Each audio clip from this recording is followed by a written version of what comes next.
Hey yo, what's good, yo? Future Soul here. Just to give you guys a quick heads up, there is going to be spoilers in this video. This is basically something of a review, and so this is not going to be a spoiler-free review. I'm talking about a lot of different things, and there's a lot of things that I do try to skip over. I don't talk about every single little possible spoilery detail within Astrobot, but there are some spoilers gameplay-wise that you may want to avoid if you haven't played the game yet. So just a heads up for anybody that is on the lookout for something like that. But without further ado, I'm gonna go ahead and let Passol take it away. Enjoy the video.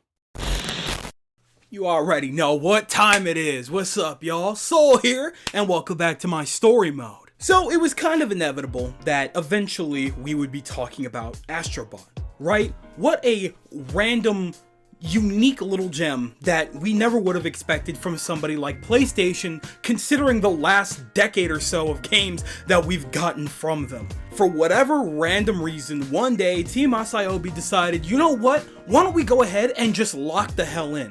Let's take this little character that we made solely for a PS5 tech demo and utilize him for his own game. But not only is he getting his own completely unique, fun, just family-friendly platformer, we're also going to utilize this to celebrate all of PlayStation.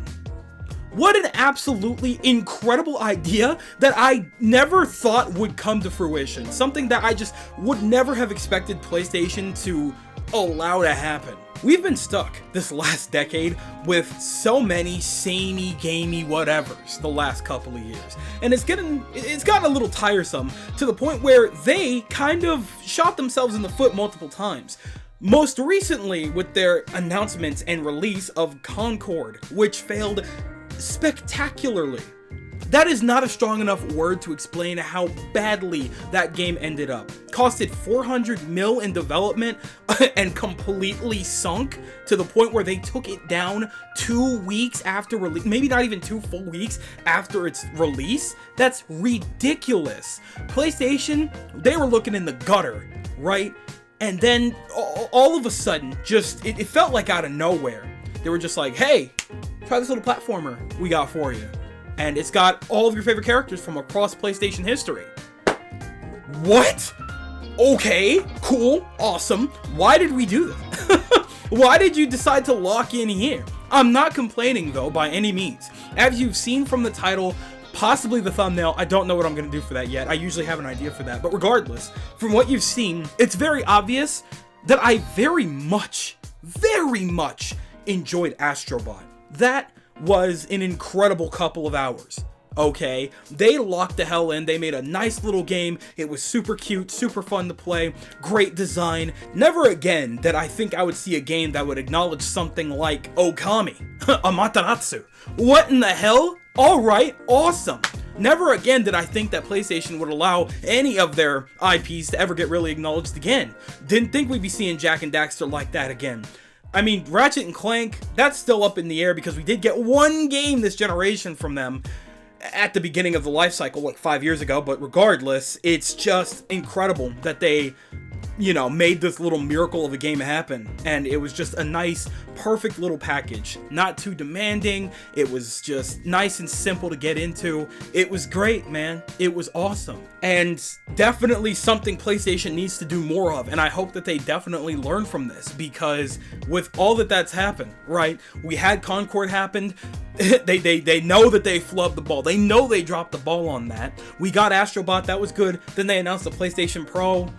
It's not looking amazing for PlayStation, but they're still in a position where they can bring themselves back up and get in the proper competition with Nintendo. I would say Xbox, but I've never seen anybody shoot themselves in the foot as hard as Microsoft, so I'm not even looking at them right now.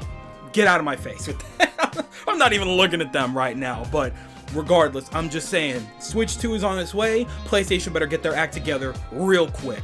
And we're talking about games, so let's hope that they lock in for that. But regardless, I've rambled on enough, right? For the first 5 minutes, that's crazy. We're here to talk about Astrobot, and I guess in a way, this is gonna be kind of my somewhat sorta semi-review type situation, because I wanted to talk about it before it's put down to rest for good. I finished the game about a week or so ago now, and it's just been kind of sitting on my hard drive because I got all of the gameplay. I started to do something of a kind of sort of let's play. If you guys are interested in that, I have the first episode out, and then I have the second episode in parts ready to edit, but it didn't really seem like anybody was interested in that. So if you are interested in that, cool, awesome, I'll put that together, but it's already too late for a blind playthrough. So I finished the game, recorded all of it, and I wanted to do something of a review. I wanted to talk a little bit about this game before it just collects dust for a good minute, before everybody inevitably just picks it up again one random day a couple years from now or something. I had not a lot of insane expectations going into Astrobot, right? I saw from that one PlayStation Direct months ago that it was really cute. Well, it was the end off for that PlayStation Direct. And I saw it, I'm like, wow, that's a really cute, colorful, and fun looking little platformer. I could get into that. Sure, why not? I remember that little random tech demo guy. That's great that they're making a full game for him. I'm really excited, looking forward to it. Did not think about it at all because September, October, these couple of months here, this group of months that we're in the midst of right now is jam-packed with so many releases that Astrobot was like the last thing on my mind. So I didn't even realize what the release date was until we were like a week away, and I was like, I gotta get my hands on that, because you know what? If there's anything that PlayStation has done like right in these last couple of years, it is allowing this game to be funded and developed with love and care. And I gotta see what this team cooked with, because they obviously care so much about this little character, this game, and even PlayStation characters and stuff like that. I need to see what the hell is going on here. Now, quick warning, this is a very like unorganized, completely off the top of the dome style review with a little bit of gameplay here and there. I'm going to be talking about what I remember. There's going to be things that I forget, maybe some things that we could talk about down the line or something like that.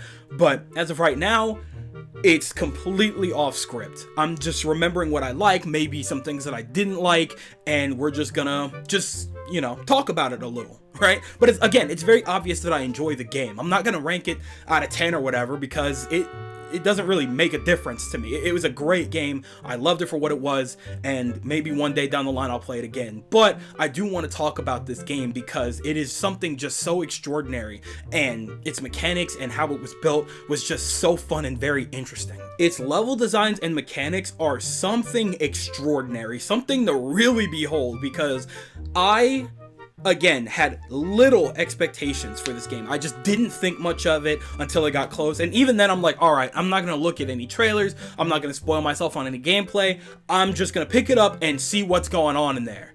And my goodness, from that first level, you get everything that you need. You get a sense of identity, you get a sense of colorfulness, you get a sense of fun, you get a sense of a real platformer, and all together, it's all really truly pulled together when you get the first PlayStation mascot, because it is kind of a collectathon. One of the primary things about this game is that it's a collectathon, right? You are going around to these different levels, these different planets or universes or whatever, and you're going to pick up all of the lost bots, the lost Astrobots that have been scattered amongst the entirety of the universes here, or amongst the galaxies or whatever, because an alien pulled the PS5 apart, the PS5 ship, I should say, and all of them got scattered. So you're going around picking up all of these Astrobots and things like that. However, there are very specific and certain bots that hold the memory and identity of very important PlayStation mascots or characters that were important to PlayStation's history.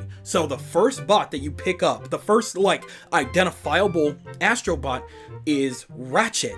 And then you're like, oh my goodness, they're gonna be properly spread around throughout these worlds, and I gotta find them, I gotta hunt them down, I gotta collect them. And based on the worlds that they're in, they're the Astrobot that's, you know, decorated as a front or a stand-in as the identity of a PlayStation character, they're going to be hidden across these worlds based on their personality. I gotta remind myself, hey, Editor Soul, maybe put a spoiler warning at the beginning.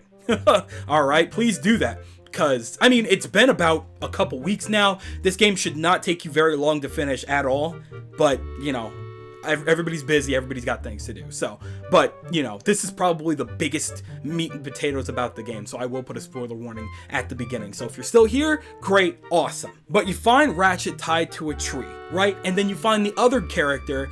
I assume she's the original character from Rift Apart. I know she's on the cover of Rift Apart, but you find her and you're like, okay, I get it now. You instantly have it. You're like, gotcha. These characters that are important not only to PlayStation's history but to each other are going to be hidden sometimes in the same levels or something along those lines, right? And so it became just an immediate journey. I'm going around collecting all of these bots and things like that, and that is super addicting, right? But before we even get into that, I need to acknowledge again the gameplay in of itself. I'm not tech savvy. I've designed one game for a class back in high school forever ago. It was terrible. I think it was Sleep Fighter or something like that. He fought with a pillow. I don't know. Who cares?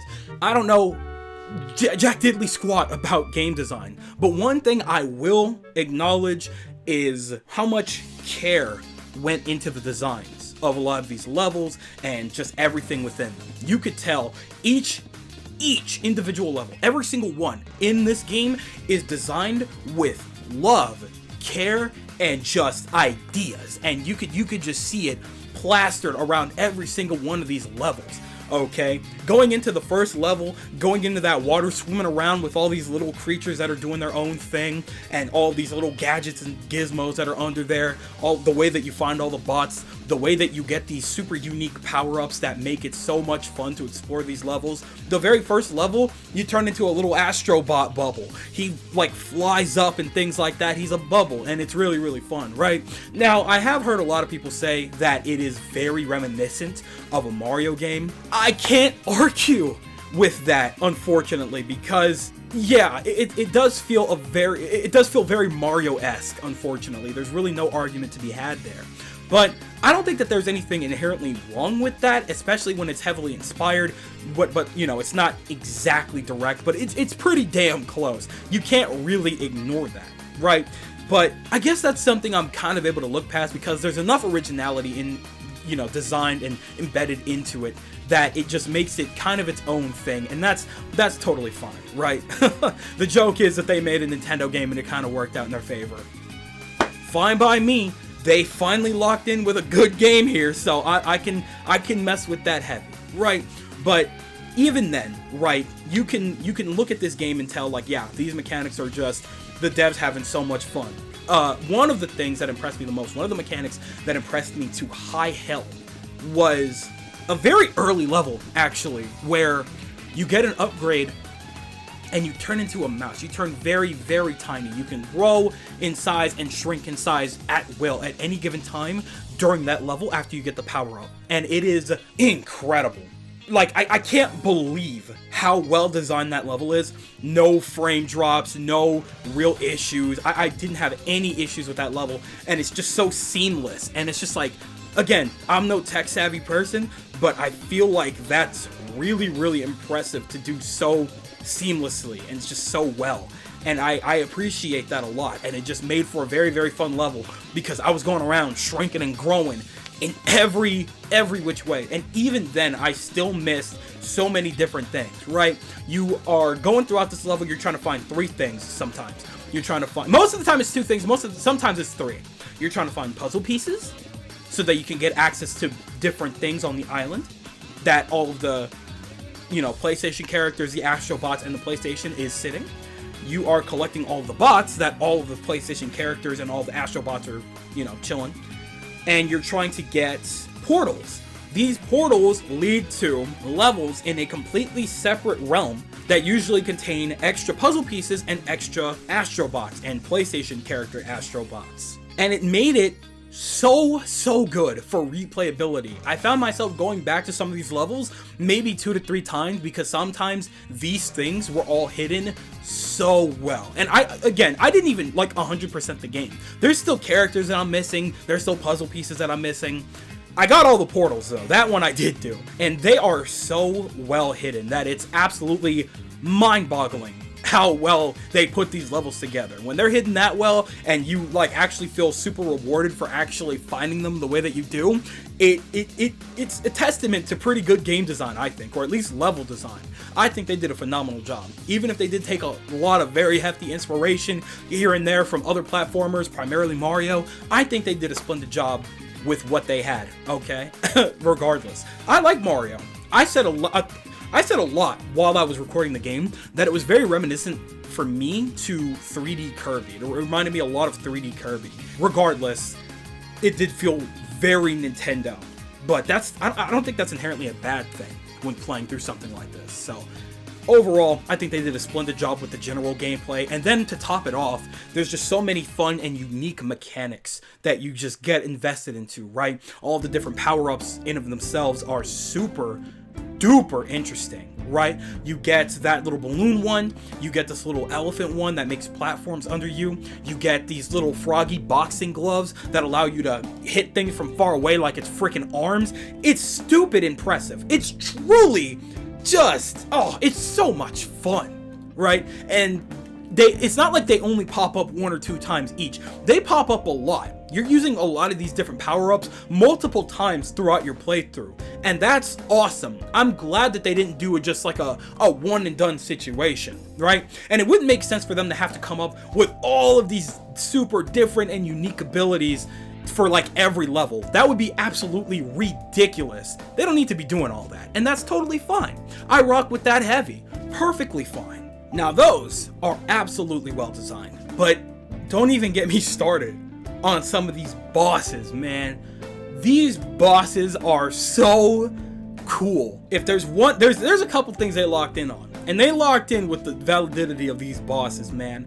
They are super well designed, super fun to fight, not too invasive, and super unique in a lot of different ways, right? Maybe not super unique per se, but regardless, super fun to fight. That first gorilla, he's punting you with everything across the freaking billboard. He's hitting you with billboards, he's hitting you with poles from different buildings and things like that. He's trying to ram you through with glasses and things like that. It's awesome, man. It feels like a spectacle, and it flows so nicely. And it's not like there's somebody in there telling you, hey, you need to do this. It's not like it's hard to figure out what, to do or anything like that, but I'm glad it doesn't completely hold your hand and saying like, hey, you need to do this. Like, no, they make it fairly obvious, but it's not like it's overbearing. You know what I'm saying? You get a general idea very quickly of how to deal with these bosses, and that's fine, that's cool, that's awesome. I respect it. I mess with it very heavy. I don't care what anybody else says. I think those bosses are very well designed, and I had a very good time fighting a majority of them. I really can't think of a single boss where I was just like, oh my god, this is a problem. Like, no, if I died or lost too many times or whatever, it was completely on me. Like, it's my fault, okay? So, I'm totally fine with whatever happened throughout my playthrough against those bosses, okay? I think that they were well designed. I think that they did a very good job with the originality and things like that. And it was really, really cool. And then, of course, one of the most important gameplay aspects, which has to do with the levels in particular, is the fact that they made levels derived from very, very specific PlayStation characters, and it's very obvious what I mean by this. They took some of the more like dedicated, most important PlayStation characters, and after you would beat a boss, you would get dedicated PlayStation character levels. All right, and that is the sickest. I think that might be the sickest part of the game. That might be the dopest part of the game. 1,000,000%. They absolutely cooked with those. It's funny because as somebody that plays Smash, if there's one thing that I am thankful for when it comes to Smash as a series, it's that introducing me to these characters in this way, allowing me to play as them, getting to know them through their combat, it made me interested in who they were, and it would get me out of my comfort zone when it comes to video games and things like that to actually try out other things. Because of Smash, I tried out Earthbound, I've looked a lot into Star Fox, I've played a lot of the more recent Fire Emblem games. And hell, I probably never would have looked at Kid Icarus or taken even a second glance if it weren't for Smash 4. So the thing about this game, Astro Bot, is doing something like this made me a lot more interested in the games themselves, right? I'm not going to talk about all of them, okay? But there are two in particular that I never really given a chance. I not because, you know, I thought they were terrible or anything. I just never truly gave myself time to invest in them, right? One of them being the first one, which is like Ape Escape. It is literally like you're playing Ape Escape, and it's so cool, it's so dope. You're collecting all these bots, but now you're utilizing Ape Escape mechanics. Brilliant, awesome. And then obviously another one is Horizon Zero Dawn. I've tried to play Horizon Zero Dawn 2 times now. I have tried. I've given it like maybe 4 to 5 hours, 6 hours each playthrough that I started, and I just could not bring myself to come back to it whenever I put it down. I just couldn't do it. But after playing Astro, right, and seeing how you utilize those mechanics, I was like, maybe I gotta lock in for a minute here, because there's just so many references and just so many things here that I kind of do understand and things that I don't, but things that I wouldn't mind understanding if I were to actually give it a little more time to cook, right? But even on the off chance that I find myself not really enjoying it when I do eventually give it a shot, hey, you know what? Astrobot inspired me to give it a shot at all. And that's what a game that celebrates the history of a console is supposed to do.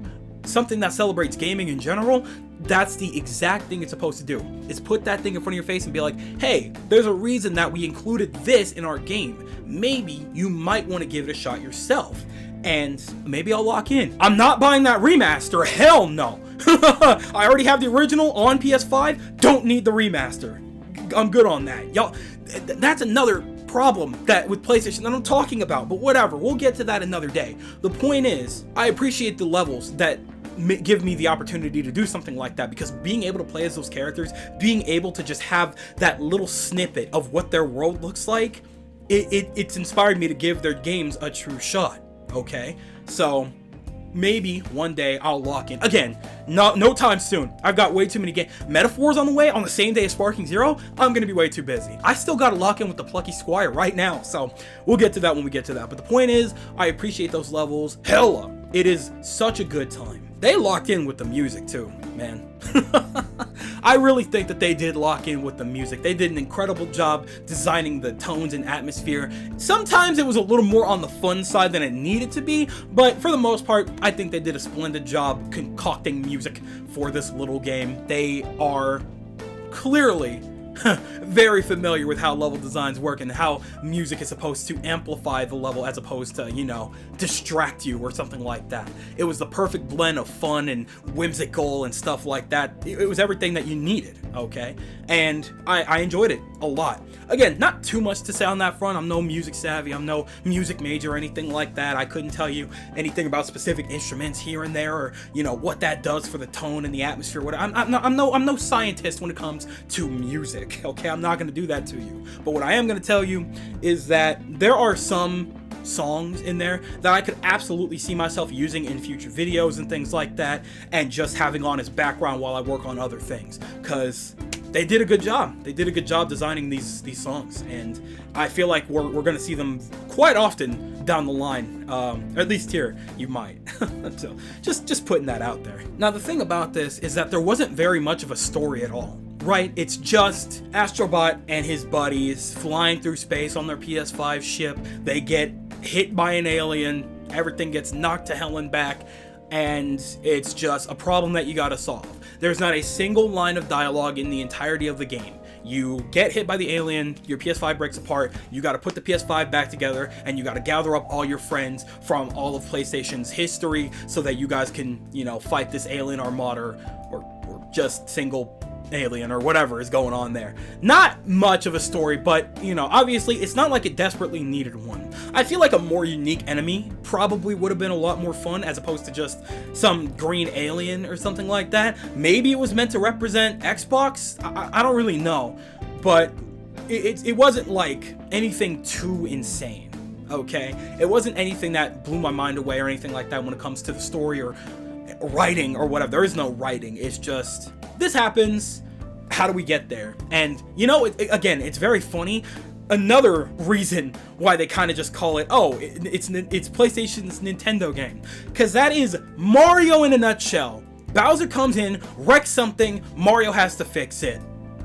That's Astro Bot in a nutshell. So yeah, there's not much of a story to speak of, and that really sucks. But again, it's not like it desperately needed one. It's not like it's completely losing points for not having character development or stuff like that. It's like, no, it doesn't really need it. It doesn't need to do all that. It doesn't need to get dramatic. It's a game about a little robot that wants to save his friends. It works better as a video game than anything else. It wouldn't work as a movie. It wouldn't work as a book. There's really nothing to say about that, you know? I can't imagine what you would even do with like a fan fiction or something with Astro. You can't. It's just that. It's just right in front of you. It's for anybody to play. And that's cool. That's totally fine. And I guess going a little more into spoiler territory, the last primary thing to talk about here would probably be the bots, right? And, you know, I feel like that definitely deserves its own conversation because it's just so important and so awesome how much they acknowledged PlayStation's history. You have all of these different characters that you probably wouldn't think PlayStation would ever acknowledge again. Like I already said, Ratchet and Clank, Jak and Daxter. Then you got Amaterasu, which, you know, offhand again, you probably wouldn't think had much to do with PlayStation. You know? I associate Okami more with the Wii than anything, but they still acknowledge that. That's awesome. You got Spyro in there, alright? Crash Bandicoot, which, again, I appreciate how a lot of these characters are found in their respective levels. Crash Bandicoot, you find him behind all of those little apple crates or whatever those fruits are, or whatever those fruit crates are. You find him behind one of those just doing his thing. That's awesome. That's just the perfect way to identify Crash Bandicoot. Okay, you know, you've things like finding Joker in a casino. Like, that's a perfect reference to Persona 5 because the first mission in Persona 5 is you in a casino. That's, they know these characters and they prove that by how you discover them. Finding Ellie just sitting there on a little ice rock playing guitar. That makes so much sense, man. That adds up so freaking well, okay? I'm just saying, these bots, that little collectathon, finding these bots, that is probably, easily, single-handedly the most important part of that game, and I'm not exaggerating. If they didn't have that aspect, this game would be boring as hell, okay? The level designs, again, are very good, they're well designed, but most of the fun for a lot of us is going around seeing how well and how creatively they hid these bots, and then on top of that, being able to find our favorite characters wherever they are. Okay, finding Solid Snake in that little tree, you know, sneaking around and things like that, that's super awesome. But they didn't even stop it there. Being able to go back to your home base and like using the little gacha machine, the claw machine, to get items that work respectively with that character, so that when you see them in that little overworld, when you mess with them or attack them or tap them or whatever, they are doing something that's reminiscent of their actual character. That's amazing, and that makes the entire journey so worth it. I was going back to some levels off screen and things like that, like not recording, just to get more coins, just amassing coins, just so I could get all of my characters their respective items. That's great, man. And again, that's a very good thing, another good testament to level design, when I don't feel burnt out going through the same levels, because the levels are just so well designed and so much fun to go through. Okay, but having these bots is the perfect chef's kiss. That is the meat and potatoes about this game, and I think that that needs to be acknowledged almost more so than anything else, because they cooked with that aspect so incredibly hard, and I love them for it. I really do. So I think that kind of just about does it for most of the main meat of the review here when it comes to Astro Bot, because again, Astro Bot's a very plain and simple little game that just kicks you into high gear for, you know, a little fun adventure platformer thing. It's nothing absolutely insane, and you could play it anytime. It's a good little sit down, turn your brain off kind of thing, that if you're looking for just something like that, this is the perfect game. It's a great platformer. It's fresh. It's new. It's a good time overall. And if you like PlayStation, then it's for you. There's no way any PlayStation fan, new or old, should be missing out on this freaking game. I'm just putting that out there. And I'm just saying, Team Asaobi, I can't imagine what you're cooking next, right? I'll talk about this in another video too, but I don't see how another Astrobot game could possibly work, right? Because like the cute thing about Astrobot is that it's PlayStation's history. It's done everything that it needed to do in that one little game. I can't really imagine another game where you're finding either all of the same bots or you're finding an entirely new set of bots. I feel like there's not really much you can do there, right? I mean, another thing I was going to talk about in a minute here, I guess I'll just throw this in now. One of the things I was heavily disappointed by was that two of my favorite franchises, being Kingdom Hearts and Final Fantasy, were completely not represented. And I don't know what the situation was. I think it was something on Square Enix's deal or side of the situation there, because they wanted basically they wanted more money than PlayStation or Team Asaobi or whatever was willing to give up. And so they were just like, okay, then it's not worth it, whatever, we're just gonna do our thing here. And that really sucks, because I feel like a Final Fantasy level or a Kingdom Hearts level, or just seeing those bots at the very least, would have been so exciting to me, right? I'm glad I recorded it, but I'm so sad that I didn't get my actual reaction to finding Cat and Raven from Gravity Rush. I was over the moon finding them in the game. I was so freaking happy. I knew that they would be there. I just had no idea where. And it was just perfect how I found them, right? And so I was really hoping that they would be there, because PlayStation is pretty much Kingdom Hearts and Final Fantasy's bread and butter. Final Fantasy VII, one of the most popular RPGs of all time, was a PlayStation 1 exclusive until down the line, and it's just not present at all?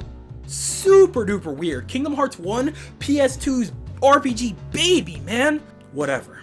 It is what it is. Regardless, we're getting some DLC down the line. Maybe they came to some kind of deal so we could see some levels based on those, and maybe we could see something with that. I'm not gonna hold my breath that it's gonna be Final Fantasy or Kingdom Hearts, but it would be super cool. But I'm gonna say right now, I'm absolutely gonna be playing that DLC, because any more Astrobot that you can give in, I'm with it, man. You guys could spend the next couple years just updating this game with new challenge levels, new bots to find, new stickers or whatever, okay? Just new things to indulge in, and that would be perfectly fine. I feel like this game is one of those things that doesn't really need much else afterwards in terms of like a sequel or anything, because I really can't imagine what they would do that isn't just regurgitating what's already here. So I say just build upon what's already here, and that's perfectly fine as is. Anyway, but before I cut myself off earlier, what I was going to say is that Team Asaobi,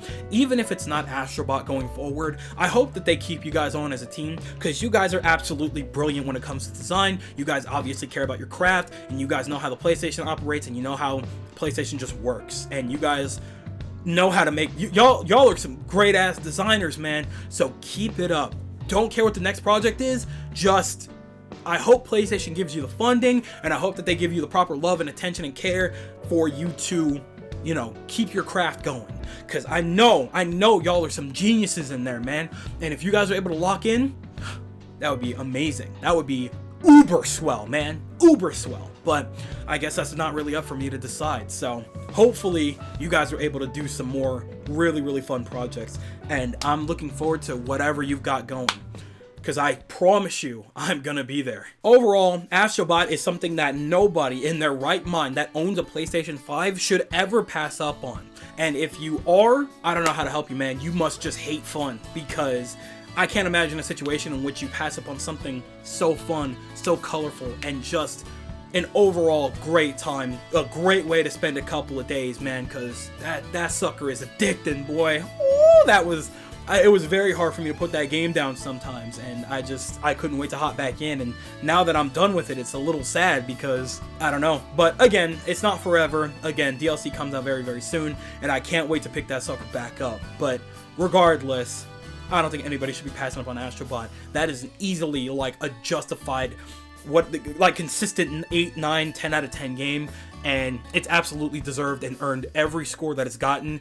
Game of the Year contender, I feel like people are being a little dramatic on that. I mean, I get it, it's very well designed, but I mean, me personally, Final Fantasy VII Rebirth is right there, but I don't know. I don't think Game Awards likes RPGs very much for whatever reason, so I'm not gonna hold my breath. But if it is a contender for Game of the Year, fine by me, man. It did everything right to absolutely justify that title. So honestly, go for it, man.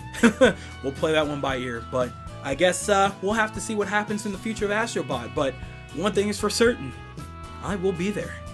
I will. So that just about wraps it up for this one. Jesus Christ, this one's lengthy. Sorry about that, but no, I'm not, because I'm going to be doing more review style videos and stuff like that in between my little, like, 15-minute whatevers anyway. This is something that I want to start doing more of anyhow. I want to do it a little more professionally, and I want to do it, like, more, I want to do it with a little more pizzazz and some style, too. So, eventually, you know, this will be a lot more organized, it'll look a lot more better, and it'll probably be a lot more fun for you guys to watch as well. But for now, just wanted to talk about Astrobot at least one time while it's still in the back of my mind here. So hopefully you guys enjoyed my little thoughts and review whatever on Astrobot. I think that overall it was a very swell time. Really excited for whatever they've got coming next, and it'll be an awesome time. But I recorded long enough here, so I'm passing the mic over to you guys, and I want you guys to tell me everything that you guys are thinking in the comment section below. Did you guys enjoy Astrobot? Are you on the same wavelength as a lot of others, and you think that it was an absolute masterpiece, gaudy Game of the Year? Or is everybody being dramatic? This game is not that good, it's an absolute waste of time and money, and nobody should ever even consider wasting a penny on this game here. Tell me everything that you guys are thinking in the comment section below, because you know for a fact that I am always going to be down there with you guys. But with that, yes sir, it does appear to be skedaddle o'clock, so I'm going to go ahead and do just that. I would like to thank you guys ever so much for watching. I truly do hope you enjoyed. Do me the greatest favor of dropping a like and a comment, and consider subscribing for more content just like this here. And with that, I'm gone, so thanks again, hope you enjoyed, and I'll be seeing you guys in the next video. Do me the greatest favor, take good ass care, and I'll see you all next time.